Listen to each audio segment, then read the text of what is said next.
আপনি কি জানেন ফেসবুকের কন্টেন্ট মনিটাইজেশন সেটআপ পাওয়ার পর 8 ধরনের কন্টেন্ট থেকে কোনো প্রকার ইনকাম হবে না। এই 8 ধরনের কন্টেন্ট থেকে আপনার যদি মিলিয়ন মিলিয়ন ভিউসও আসে সেক্ষেত্রে আপনি $1 ইনকাম করতে পারবেন না। আর এই 8 ধরনের ভিডিও কি তা নিয়ে আমরা আজকের এই ভিডিওতে বিস্তারিত আলোচনা করব।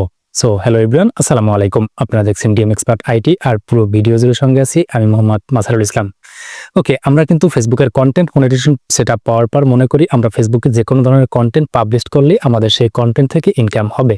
বাট ফেসবুকের কিন্তু একটা রুলস রয়েছে এবং যেখানে ফেসবুক স্পষ্ট করে জানিয়ে দিয়েছে যে আপনারা আপনাদের পেজে যদি 8 ধরনের কন্টেন্ট আপনারা পাবলিশ করেন সেক্ষেত্রে সেই 8 ধরনের কন্টেন্টের একটা লিস্ট তারা কিন্তু দিয়ে রেখেছে। এই লিস্টের মধ্যে থেকে এই 8 ধরনের কন্টেন্ট যদি আপনার পেজে থেকে থাকে সেক্ষেত্রে কিন্তু আপনার জাস্ট ওই ভিডিওতে জাস্ট ভিউসই পাবেন, কিন্তু আপনি কোনো প্রকার ইনকাম পাবেন না।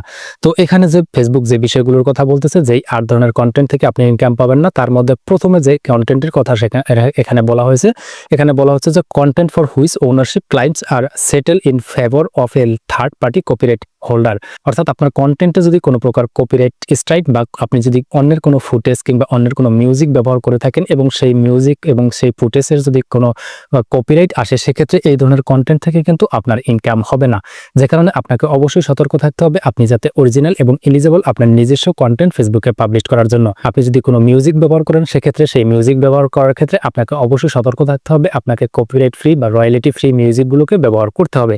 এরপর দ্বিতীয়ত বলতেছে ব্র্যান্ডেড কন্টেন্ট, অর্থাৎ আপনি যদি কোনো ব্র্যান্ডের কন্টেন্ট নিয়ে আপনি জাস্ট ডিল করে সেই কন্টেন্টটি আপনার পেজে আপলোড দিয়ে থাকেন সেক্ষেত্রে সেই কন্টেন্ট থেকে কিন্তু আপনার কোনো প্রকার ইনকাম হবে না।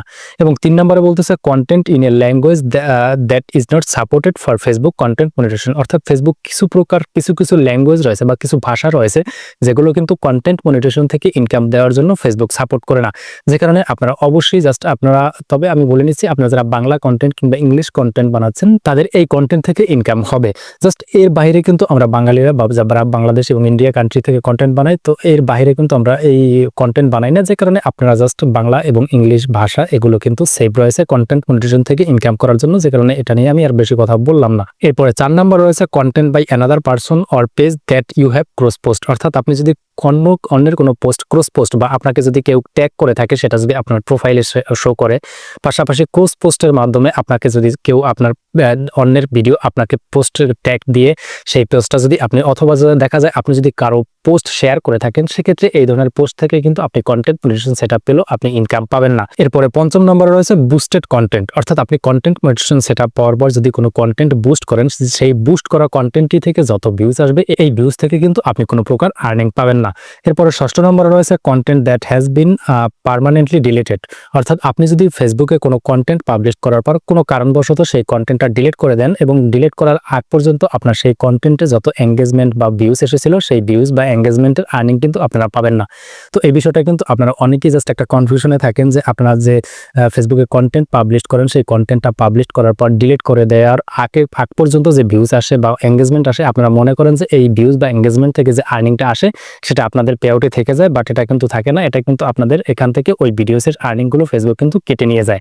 তো এই বিষয়টা কিন্তু আপনারা অবশ্যই খেয়াল রাখবেন। আপনারা যে কন্টেন্টগুলো আপলোড দেন সেই কন্টেন্টটা অবশ্যই খেয়াল করে আপলোড দিবেন যাতে আপলোড দেওয়ার পরে আপনাদের ডিলিট দেওয়ার প্রয়োজন হয় না। যদিও ডিলিট দেন সেক্ষেত্রে কিন্তু আপনাদের ওই কন্টেন্টের পূর্বের এঙ্গেজমেন্ট এবং ভিউজ থেকে কিন্তু ইনকাম পাবেন না, সেটা কিন্তু স্পষ্ট এখানে ফেসবুক বলে দিয়েছে। এরপরে 7ম নম্বরে রয়েছে content where ads are disable by the creator. অর্থাৎ আপনি যখন ফেসবুকে কোনো কন্টেন্ট পাবলিশ করবেন কন্টেন্ট মনিটাইজেশন সেটআপ পাওয়ার পর তখন কিন্তু আপনার আপনাকে কন্টেন্ট মনিটাইজেশন এই সেটিংসটাকে আপনাকে এনেবল করে রাখতে হবে।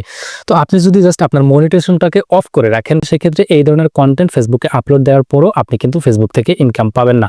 যে কারণে এই বিষয়টাকে আপনারা অবশ্যই প্রত্যেকটা ভিডিও আপলোডের সময় খেয়াল রাখবেন যে এই সেটিংসটা অন রয়েছে কিনা। তো এরপর 8ম নম্বরে বলা হয়েছে কন্টেন্ট দ্যাট কালেক্টস। এখানে অথেন্টিক এঙ্গেজমেন্টের কথা বুঝিয়েছে। অর্থাৎ আপনি ফেসবুকে জাস্ট আপনার কন্টেন্টটি পাবলিশ করার পর আপনার সেই কন্টেন্টটিতে যদি আপনি ভিউজ বা লাইক কোনো থার্ড পার্টি ওয়েবসাইটের মাধ্যমে কিনে আপনি যদি চান যে আপনার কন্টেন্টে ভিউজ এঙ্গেজমেন্ট বাড়ানোর মাধ্যমে আপনি ইনকাম বাড়াবেন সেক্ষেত্রে কিন্তু আপনার সেখান থেকে ইনকাম পাবেন না।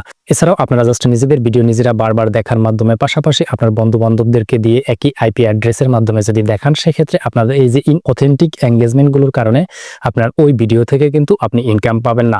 সুতরাং আপনি ফেসবুকে কন্টেন্ট মনিটাইজেশন সেটআপ পাওয়ার পর আপনাকে কিন্তু অরিজিনাল এবং অর্গানিকভাবে কন্টেন্ট পাবলিশের মাধ্যমে আপনাকে কিন্তু ইনকাম করতে হবে। আশা করি কোন আর ধরনের কন্টেন্ট থেকে আপনি ফেসবুকের কন্টেন্ট মনিটাইজেশন সেটআপ পাওয়ার পরও ইনকাম পাবেন না, পুরো বিষয়টা বুঝতে পেরেছেন। ভিডিওটি কেমন লাগলো নিচে কমেন্ট করে জানিয়ে দিতে ভুলবেন না। এছাড়াও পরবর্তীতে এরকম আরো ইম্পর্টেন্ট ভিডিও পাওয়ার জন্য আমাদের ফেসবুক পেজে ফলো দিয়ে ইউটিউব চ্যানেলে সাবস্ক্রাইব করে রাখবেন।